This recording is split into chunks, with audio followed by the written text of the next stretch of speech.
मेरा जब दिल चाहेगा जब आऊंगा। आपको क्या एतराज है भाई? अस्सलाम वालेकुम। Welcome to NK entertainment. दोस्तों, drama serial Mann Mast Malan की कहानी इस वक्त अपने इंतहाई दिलचस्प और सनसनीखेज मोड़ पर पहुंच चुकी है। हर किस्त के साथ नई साजिशें, नए राज और नए इंकशाफ सामने आ रहे हैं, जिन्होंने नाजरीन को अपनी जगह से हिलने नहीं दिया। तो दोस्तों, आज की इस वीडियो में हम बात करेंगे कि आखिर कबीर, रिया, अस्मा, सिकंदर, वफा, मिन्हा, महाबीना और मुबीन की जिंदगियों में क्या नया तूफान आने वाला है और कौन जीतेगा इस चालाकियों और साजिशों के इस खेल में। सबसे पहले बात करते हैं कबीर और रिया की।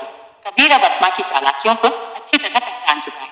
उसे मालूम हो चुका है कि अस्मा किस तरह रिया के दिमाग में जहर भर रही है।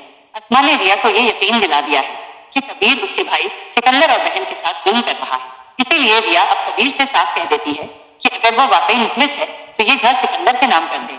कबीर इस शर्त को मानने पर तैयार हो जाता है, मगर वो भी अस्मा और रिया को अच्छी तरह समझता है, इसलिए वो अपनी तरफ से भी एक शर्त रख देता है। कबीर कहता है कि वो ये घर सिकंदर के नाम जरूर करेगा, लेकिन रिया उसके साथ रहेगी, तलाक नहीं लेगी और कभी कबीर से जुदा होने की बात नहीं करेगी। अगर सिकंदर और रिया ये शर्त मान लें तो कबीर फौरन ये घर सिकंदर के नाम लिख देगा। अब यहाँ कहानी नया मोड़ लेती है। जब रिया ये बात अस्मा और सिकंदर को बताती है तो सिकंदर सख्त गुस्से में आ जाता है। वो साफ इनकार कर देता है कि वो कबीर की शर्त नहीं मानेगा। लेकिन दोस्तों, अस्मा कब पीछे हटने वाली है? उसने फौरन सिकंदर को रोक लिया और उसे समझाने लगी कि ये मौका जाया नहीं करना चाहिए। अस्मा कहती है कि हमें कबीर को धोखा देना है, पहले इससे घर अपने नाम करवाना है और बाद में रिया को कबीर से तलाक दिलवाकर हमेशा के लिए कबीर की जिंदगी से निकाल देना है। मगर सिकंदर अब अस्मा की चालाकियों से तंग आ चुका है। अस्मा की बेशतर साजिशें पहले ही नाकाम हो चुकी हैं, इसलिए सिकंदर अब उस पर ज्यादा एतबार नहीं कर रहा। लेकिन अस्मा की जिद और मकारी शायद सिकंदर को फिर अपनी बात मानने पर मजबूर कर दे। तो सवाल यह है कि क्या सिकंदर इस बार भी अस्मा की बात मान लेगा या फिर कोई नया फैसला करेगा? चलते हैं वफा और उसके झूठ की तरफ। दोस्तों, वफा ने अपनी शादी बचाने के लिए झूठ का सहारा लिया। उसने अपनी डॉक्टर से झाली नकली रिपोर्ट बनवाई और किसी के बलबूते पर सबको यकीन दिला दिया। वफा ने खुद डॉक्टर को फोन करके शुक्रिया अदा किया कि उसकी मदद से उसकी शादी बच गई। लेकिन यह बात बाहर खड़ी मिन्हा ने सुन ली। मिन्हा सब समझ गई कि वफा झूठ बोल रही है और उसने सबको धोखा दिया है। दूसरी तरफ महाबीना को भी इस मामले पर शक हो चुका है। वो सीधा अस्पताल जाती है ताकि डॉक्टर से सच जान सके।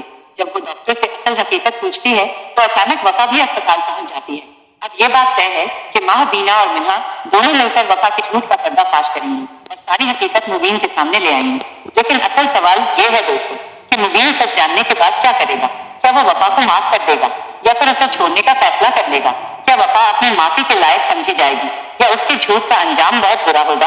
और कबीर, रिया, सिकंदर और अस्मा की जंग में कौन बाजी ले जाएगा? क्या रिया कबीर की शर्त मानेगी या फिर अस्मा के बहकावे में आकर सब कुछ खो देगी?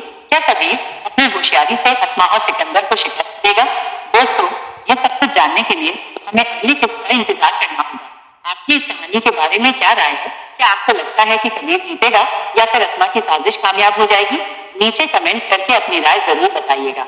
और हाँ, अगर आपको हमारी ये वीडियो पसंद आई हो तो हमारे चैनल को सब्सक्राइब करना बिल्कुल न भूलें, ताकि आपको ऐसी मजीद दिलचस्प और सनसनीखेज वीडियो मिलती रहे।